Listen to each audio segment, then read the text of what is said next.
Hi, Dave here. Welcome to Archaeonomy. This military history video is all about Pukehinahina Pa, also known as Gate Pa. It's the site of one of the worst defeats the British Army suffered while stationed here in New Zealand. This video will discuss the battle and how it all went so wrong for the Imperial troops. I've had to split it into two parts as I did my Rangiriri video. This part will cover the lead up, the British preparations and manoeuvres, while part 2 will cover the assault on the Pa and the fallout from the defeat. Tauranga is a city in the Bay of Plenty, but in April 1864 it was a small mission station. The Colonial government dispatched a military force there as the Bay of Plenty was being used as a route to transport warriors, food and ammunition to the war-torn Waikato. At the time of the battle, the fighting in the Waikato was all but over, but the invading army had become an occupation force. Conflict had also flared again in Taranaki, dividing the Imperial forces between two fronts, and there was about to be a third. Earlier that year, a blockade in the Bay of Plenty had been established by the HMS Miranda, and a force of 695 troops were landed who occupied the mission station at Te Papa, and constructed 2 redoubts. When this happened, various Maori settlements in the area flew the Union flag as a sign of peace. The Te Arawa iwi sided with the government and had been fighting Kingite forces in the area and inland. The troops had actively aided them in a conflict at Makatu further around the bay. In late March, Colonel Greer in command at Tauranga received this letter. It clearly articulated the grievances of Ngaterangi and issued a formal challenge to warfare. It was followed by this letter a few days later, which provided a clear code of conduct for Maori fighting in this theatre, something completely different to what had been encountered elsewhere in the country. This formal declaration of war caused General Cameron to postpone his planned offensive in Taranaki, and instead depart for Tauranga with 900 troops in HMS Esk, HMS Falcon, and the steamer Sandfly. Rawiri Puhirake, chief of Ngaterangi, had written to Colonel Greer challenging him to attack them in the past. Te Moana Nui had built a pa at Tawhiti Nui. The Ngaterangi main stronghold, however, was at Wauku, and there were other pa at Kaimai, Poripori and Wairoa. But Greer never responded. He was under orders not to launch an offensive. Frustrated, Ngaterangi advanced closer to Tauranga, fortifying a position at Potorifi, when the letters I presented earlier were then sent. When April 1st came and went, with no sign of a British advance, they moved closer again, to the gate, a boundary line marked with a ditch and bank fence, with a gate to allow carts through between Colonial and Maori land at the base of the Te Papa Peninsula. Here they built Pukehinahina Pa, designed by Pene Taka Tuaia. The estuarine and swampy surrounds meant that there was no way for Royal Navy warships to bring their guns to bear on the place, and in many ways it's a similar fortification to Rangiriri, a linear earthwork between 2 natural barriers. At Rangiriri, these were the river and the lake. Here it was 2 swamps. The ditch and bank fence had been deepened and raised respectively, and 2 redoubts, one larger and one smaller, had been constructed.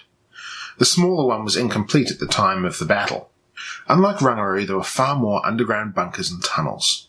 These chambers are coloured darker brown in my model here, many of which had loopholes installed in their ceilings, a previously unused feature that would play an important role in this battle. The entire pa was surrounded by a wooden fence that screened the position, also something that Rangiriri never had.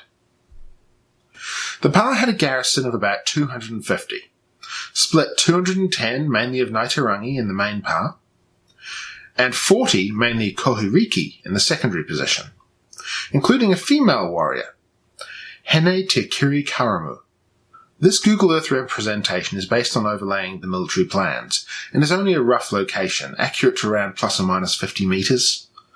Modern historian James Belch's TV episode on Gate Pa showed a lovely digital model of a pa, but I suspect he had a bigger budget than I do. By this point in time, General Cameron had gained considerable experience of Maori pa, having fought at Rangiriri and Arakau and witnessed the extensive earthworks at Patarangi, he had a healthy respect for Maori military engineering. He did not underestimate the danger that his troops faced.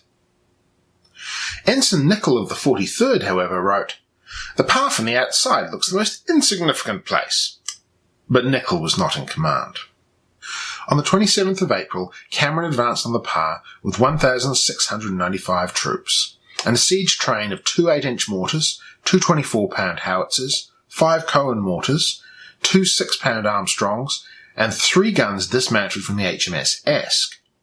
2 of them were 40-pound Armstrongs, and 1 was a 110-pound Armstrong gun off the deck. By evening on the 28th, all these guns were emplaced in front of the Pa.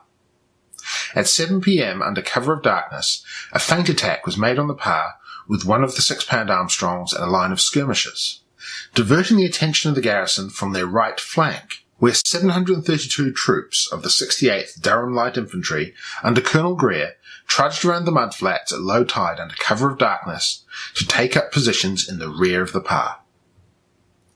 When morning came, the 68th were in position, and the artillery bombardment began, continuously for 8 hours. Cameron was concerned that he had no communication with the 68th, and sent Gamble with 30 seamen from the Curaçao across the mudflats to see what was going on. Gamble wrote, "Colonel Greer explained the possibility of the enemy's trying to escape by his right, towards a ford in that direction, but his line was so extended that he had not, he considered, force enough to watch all points efficiently. The 68th were unavoidably in some danger from the casings of our own shells, which were frequently flying over and among them, and by the end of the day they had 4 men thus wounded. The gunners wasted a few shells targeting the flagpole of the Pa, which was actually located behind the defences, so any shells targeting this would be dangerously close to the 68th.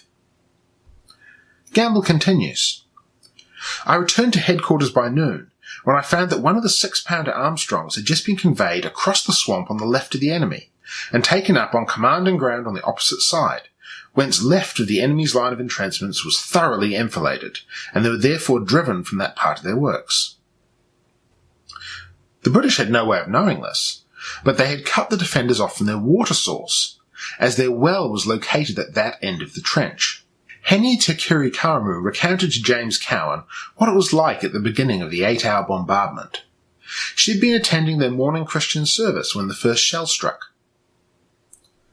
"Old Timothy caught hold of my dress and pulled me down to the trench. Next moment the 2 men with whom I'd been standing were killed by the shell from the big gun. Timothy had dragged me down the instant he saw the flash.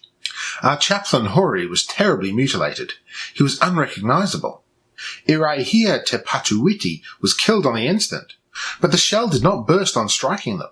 It went right into our hangi about 10 yards in the rear, and next moment we saw the potatoes we scraped flying high in the air all over the place."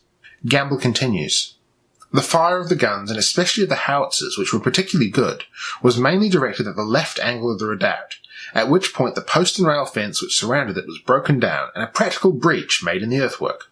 Hori Natai, a Ngātarangi chief, said in his account to Cowan, the cannonade became heavier. An awful fire was concentrated on our redoubt. 18 big guns, so we learned afterwards, were hurling their projectiles at us, and shells were bursting all around. Our fences and frail parapets crumbled under the heavy artillery fire, and splinters and earth were continually flying through the air. We were every now and then smothered with the dirt thrown up by the exploding shells, and this, the rain which had set in, soon converted into mud. To add to our suffering, the troops who had crossed an arm of the Koporere Rua swamp had, by dint of laying down planks and vasquines, managed to get a big gun across, which they placed on a hill to our left and completely raked our position. At 3:30 p.m, Cameron had determined that the breach was viable, and ordered an assault. 150 seamen and marines under Commander Hay, and 150 of the 43rd Light Infantry under Lieutenant Colonel Booth. A movable column of 180 troops under Major Ryan were to extend their force along the enemy line and try to suppress them, and then to follow the assault party into the breach. The remaining seamen, marines, and 43rd Regiment troops formed a reserve. I'll stop here for part 1. To continue with the account of the battle, please check out part 2 here. Thanks for watching. Cheers.